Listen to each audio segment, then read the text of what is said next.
কিয়ামতের ওই কঠিন ময়দানে 7 শ্রেণীর ব্যক্তিকে রব্বুল আলামিন তার আরশের নিচে ছায়া দিবেন।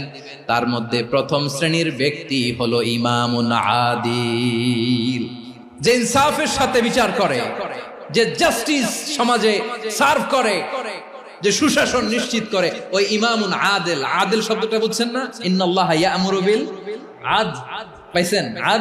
আদিল।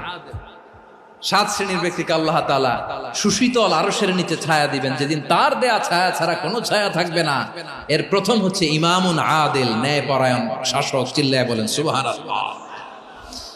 আবার বিশ্বনবী বললেন, ইন্নাল মুকসিতিনা ইনদাল্লাহি আলা মানাবিরা মিন নূর আন ইয়ামিনির রহমান। কিয়ামতের দিন যারা ন্যায় পরায়ণ হিসেবে আল্লাহর সামনে দাঁড়াবে, কিয়ামতের দিন রব্বুল আলামিন তার আরশের ডান দিকে ওই ন্যায় পরায়ণ লোকদের জন্য আরশের ডান দিকে একটা নূরের